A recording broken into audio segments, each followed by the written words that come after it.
This is a list of 10 top tips for looking after yourself over the holidays. The first tip is to talk to people. People will be expecting it, so now's the time to call people with no particular reason, wish them well, and catch up. We often underestimate how good it can feel to share and find out what other people have experienced, learn and continue a relationship, so you could use this time as a way to reconnect. As you won't have the usual get-togethers, maybe suggest a virtual staff get-together with the office Christmas party.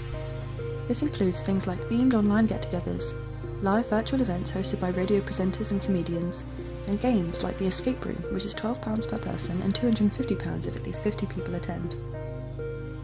The third tip is to notice kindness and act on any impulses to be kind. The voluntary, spontaneous act of generous joy can be talked about a lot around Christmas, but sometimes it's easily lost with all the busyness and expectations. Don't let it become robotic. Notice subtle kindnesses in others, and don't hesitate if an urge to be kind comes along. You could help someone do something, do a chore, leave a thank you note. You could be kind to strangers or even chip into something constructive. Something really good, for example, if you have Twitter, is to tweet on Christmas Day the hashtag #JoinIn. It's an idea started by the comedian Sarah Millican 10 years ago as a way to tackle people feeling lonely on Christmas Day. It's been a joyful thing in the past, allowing for sharing and conversation and connection to lots of different people to remind everyone they're not alone. It's a simple yet lovely thing to do on Christmas Day. The fourth tip is to set your boundaries of time. You have 5 days to see most people. Some might want to squeeze things in and be busy. Think about what would be nourishing for you. Think about what's possible and plan in time to see people. And more importantly, plan in blocks of time for rest and time to yourself.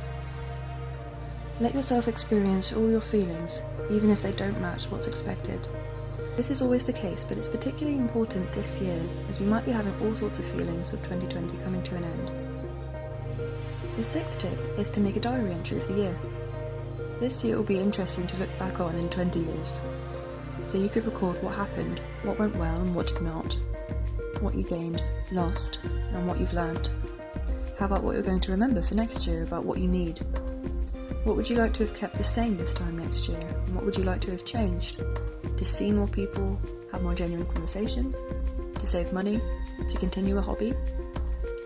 A few tips for this one. Don't look back at what you've written to make it sound good, clever or interesting. Note anything you want, and then put the diary away and leave it. The seventh tip is around gratitude. You can make a list of small things that you're grateful for at the end of each day. For an extra challenge, do it every evening for a week. You may start to notice things you actually appreciate more and more. The eighth tip is to look after your body while eating to feel good. We'll probably be eating a little more over this period, and that can feel great, but you don't want to have that fat and full feeling in a bad way till the end of 2020. Look after your body too. Even something like a family walk around the block after a meal can help you get some movement, stretch the body and aid digestion. The alcohol bit. Don't drink too much alcohol even though it's the festive season. For many, the festive season plus more time than usual, plus short intense periods of seeing people can equal more drinking. There'll be deals on drink and many saying it's been a stressful year, so enjoy yourself. Just be mindful of whether there's any long-term effect on you, wanting to avoid feelings or becoming reliant on alcohol to have a good time. Alcohol will affect the quality of your sleep, digestion and brain, so drink if you want, just be aware of your needs. And the 10th tip is to make something with your hands for someone else. You could make chutney, chocolate, or a candle as a gift. It saves money, you can learn something new, you can do it by yourself with some music on, and you can have the leftovers for yourself. And that's the list of 10 top tips for looking after yourself over the holidays.